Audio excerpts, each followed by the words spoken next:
I thought you were just interested in clothes. This was a remark by a fellow classmate of mine after seeing my first semester result of masters. To this stereotypical thinking process, I wanted to yell out, dude, this gender is actually good at multitasking. But rather, what I said was, if you need help in studies, you're not going to reach out. Presiding officer, Toastmaster of the evening, fellow stereotype, gender, and the rest of it. God created us with definitely a plan.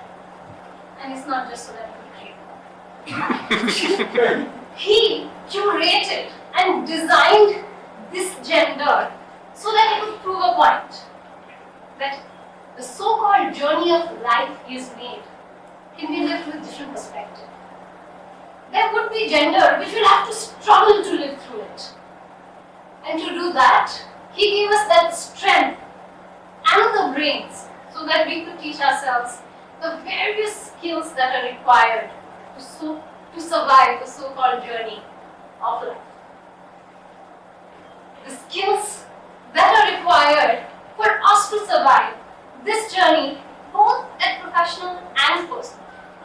But today, I want to share glimpses of my survival story from mostly the professional part of my life. Especially what I have embraced in the last 7 years. So let's begin. After getting the validation in my master's degree and exploring through the initial journey of my professional front, in 2015, I came back home to Nepal, wanting to do something different in life. I started to work with an organization which had a young set of team and a unique vision. 2 weeks into the job, my boss calls me. Anisha, my senior team thinks I made a mistake. I should have never hired a female to lead the business of such a technical organization. I wanted to yell out, do you miss the engineering degree and master's in technology management in my resume? But instead I said, why don't you give me 6 months? If that team does not trust me at the time of those 6 months, I will put down my papers. Very happy. From that day, for the next 6 months, I worked harder than any man who had taken that position before. I taught myself not only the products, the processes, the market, but also the job that every individual did in that organization. The same person who had voiced his concern about me taking that role came back to me and said, Anisha, you're one of the best sales and marketing person I have ever met.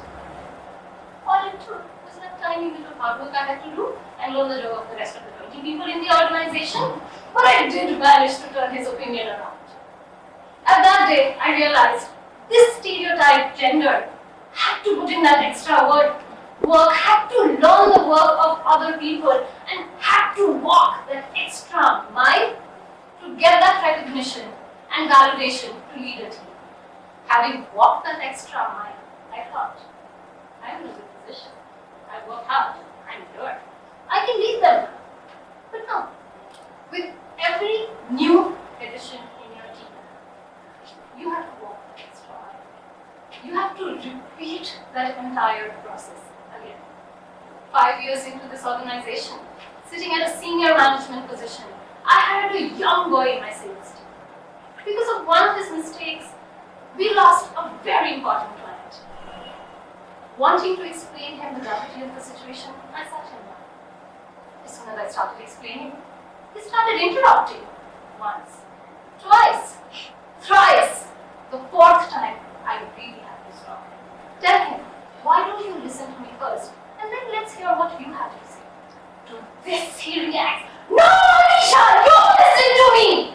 At a pitch and voice that my entire office heard to the next row. To that boy, I really wanted to get out in the same volume and pitch. If you can't listen to me, get out. Instead, I said, why don't you go home? Come back tomorrow with a fresh mind, and we continue this conversation. That boy worked with me for the next 1 year without repeating similar instances. That boy taught me another skill to survive, the skill of patience. And my satisfaction after all this was that maybe I taught that boy how to take orders and maybe listen to bosses who are not of his gender. Having tackled him and all those characters, and having spent so many years in the organization to becoming the CEO of the organization, I thought I'd done it all. Now who's going to doubt me? I've really proved myself, right? I have worked so hard internally to gain that respect and to make them believe that I was capable of leading them. But that bubble burst every time I stepped out of the door of an organization. Because there are that many stereotypes waiting outside to bounce on me, to push me to work that hard, to go through all that again, to have me do everything to prove myself. Last year, I was invited as a panelist in a very big program hosted by some of the biggest ministries and developmental agencies. When the moderator, before I go there, I was even selected to be a panelist because I was that stereotype gender, leading an organization in a sector that is predominantly ruled by men. When the moderator wanted to introduce and welcome the panelist, he goes, "Sir, swagat sir," meaning, "I welcome all the sirs." Then he turns to me with a smirk on his face and says, "Papai, you, that senior gentleman from the ministry, I swear I'm not talking about you. Really, you don't have a word in your dictionary that you could acknowledge me appropriately?" But all I could say was "Dhanyavad, thank you."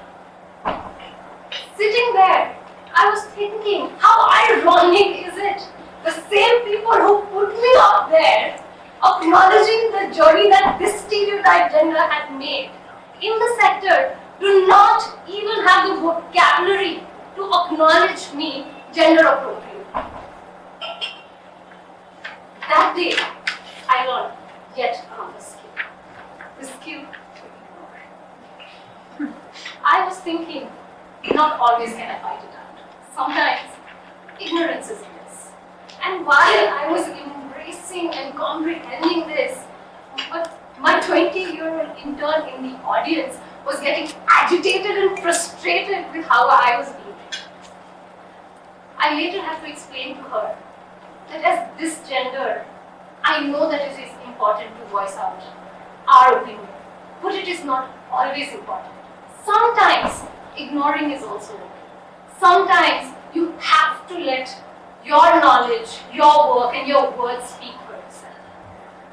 This same girl, while leaving the organization a couple of weeks back, told me that incident, coupled with a few more, taught me that we, as the stereotype gender, have to acquire this multiple set of skill sets to survive this journey.